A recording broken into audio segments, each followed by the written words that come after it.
आज ही डाउनलोड करें और अपने पसंदीदा शोज का आनंद लें। अभी मैं अब तक जो भी बोल रही थी ना, वो झूठ बोल रही थी। मैंने ऐसा कुछ नहीं किया जो मैंने अब तक बोला, और ये झूठ बोलने के लिए मुझे मजबूर किया प्रज्ञा ने।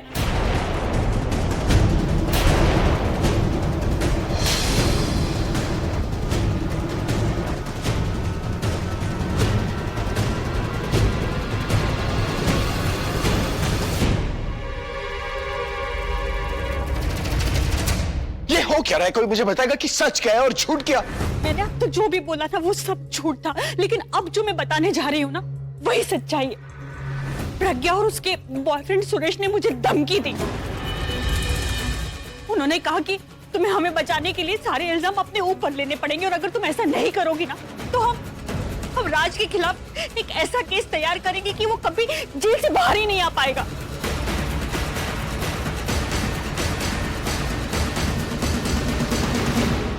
मैं बहुत डर गई थी अभी। आप सब लोग तो जानते हैं ना कि एफआईआर प्रज्ञा की फैमिली की तरफ से थी, तो मुझे लगा कि प्रज्ञा और सुरेश मुझे जो धमकी दे रहे हैं वो करके दिखा देंगे।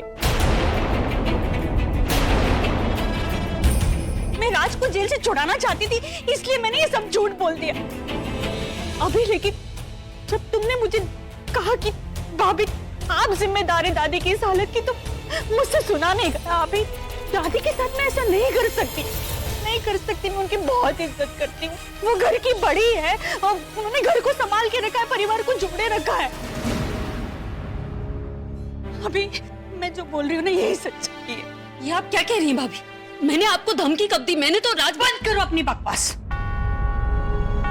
तुमने मुझे जितना डराना था ना, तुम डरा चुकी, लेकिन अब मैं नहीं डरने वाली, क्योंकि मैं अपने परिवार वालों के बीच में हूँ।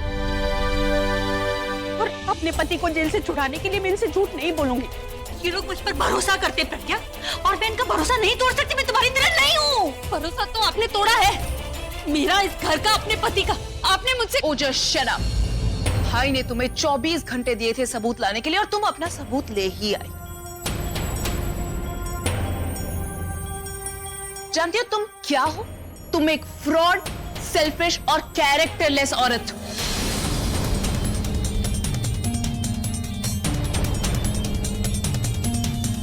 एक सबूत हम लेकर आए थे तुम्हारा सबके सामने, और एक आज तुम खुद ले आई। I can't believe it. पहले ऐसे काम करती है और अब तो लोगों को धमकी देने लगी। देखा भाई, आप इसे चांस दे रहे थे। पहले तो इसे घर में रखकर हमारी इज्जत पर आड़ पड़ी थी, लेकिन अब अगर इसे घर पर रखेंगे तो ना जाने ये और क्या क्या करेगी। भाई ऐसा नहीं है, प्लीज मेरी बात का यकीन कीजिए। मैं भाभी झूठ बोल रही है, वो पहले जो कह रही थी वो सच था। प्लीज प्लीज मेरी बात का यकीन कीजिए। मैंने कहा था ना तुमसे कि आप बातें नहीं, मुझे सबूत चाहिए, क्योंकि अब मैं तुम्हारी बातों पर भरोसा नहीं करता।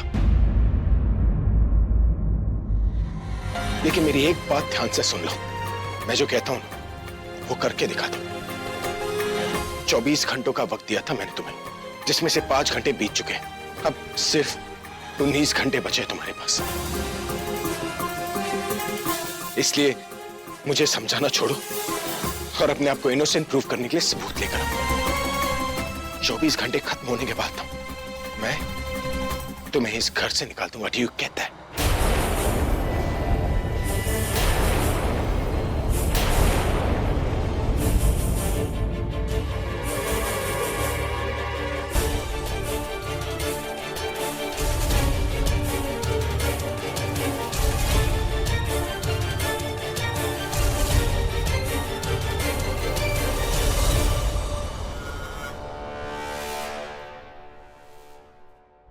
ये आपके बारे में इतना सोचती है और आप इसी बेचारी को गलत समझ रही हैं आंटी। चुप करो पूरब। You can't talk to my mother like that. Bulbul, if she is your mother, then even she cannot talk to you like that. Aunty ji, Pragya भी आपकी बेटी है, ये भी। बुलबुल, मैं नहीं देख सकता इनको अपनी बेटियों के बीच में पार्शियलिटी करते हुए। तुम और प्रज्ञा दी दोनों इनकी बेटियां हो। इनको पता होना चाहिए कि प्रज्ञा दी की लाइफ में चल क्या रहा है, उनके ऊपर इतनी मुसीबतें आ रही है, वो एमएमएस के बारे में। पूरब प्लीज, इनफ। एक शब्द मत बोलना तुम। माँ ये कुछ भी बोल रहा है, ये झूठ बोल रहा है। आप इसकी बातों पर यकीन मत करो। माँ आप चलिए अंदर चलिए। माँ ये कुछ, माँ क्या चल रहा है प्रज्ञा की जिंदगी में? कौन से एमएमएस की बात कर रहे हो तुम? मैं पूछती हूँ क्या हो रहा है मेरी प्रज्ञा के जीवन में? अभी तो इतना बोल रहे थे, अब चुप क्यों हो गए हो? कौन से एमएमएस की बात कर रहे हो तुम? बोलो। माँ आपकी तबीयत ठीक नहीं है, आप प्लीज मेरी बात सुनिए। आप कह रही हूँ मुझे बताओ। प्रज्ञा का एमएमएस। सुरेश घर पे आया था मिताली भाभी के बच्चों को पढ़ाने।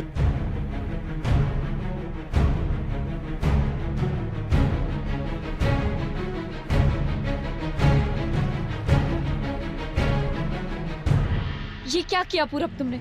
मिल गई तसल्ली? तुम्हें पता नहीं माँ की हालत कैसी है। माँ ये जो भी बोल रहा है ना वो गलत बोल रहा है। आप प्लीज अंदर चलिए, आपकी तबीयत ठीक नहीं है। आप प्लीज चलिए ना माँ। मुझे प्रज्ञा के पास जाना है। माँ मेरी बात मानिए। मुझे प्रज्ञा के पास ले चल, मुझे उसके पास अब भी जाना है। आप प्लीज मेरे साथ अंदर चलिए। तुझे मेरी कसम।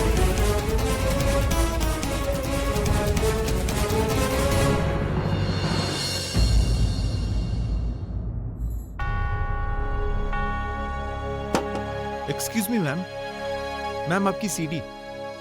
Thank you so much. कोई क्लू मिल जाए। चाची, हाँ बबली, आपसे मिलने आपकी मम्मी आई हैं। ठीक है तुम चलो, मैं आती हूँ। जी चाची। माँ इस वक्त यहाँ इसे कहाँ छुपाऊं?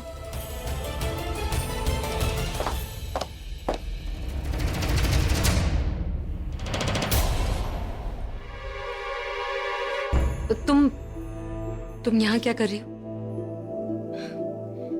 तुम्हारी बैड लक भरी लाइफ में एक बैड न्यूज देने आई हूँ। Bad news?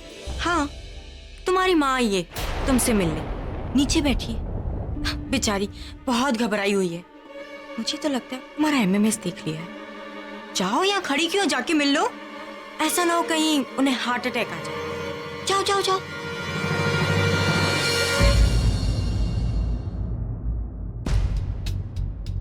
चश्मिश क्या छुपा रही थी?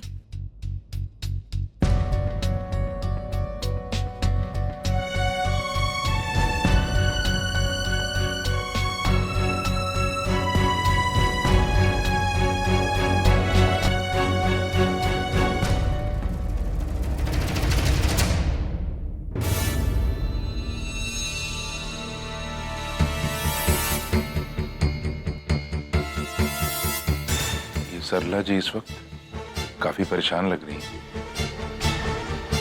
को बड़ी चिंता हो रही है उनकी।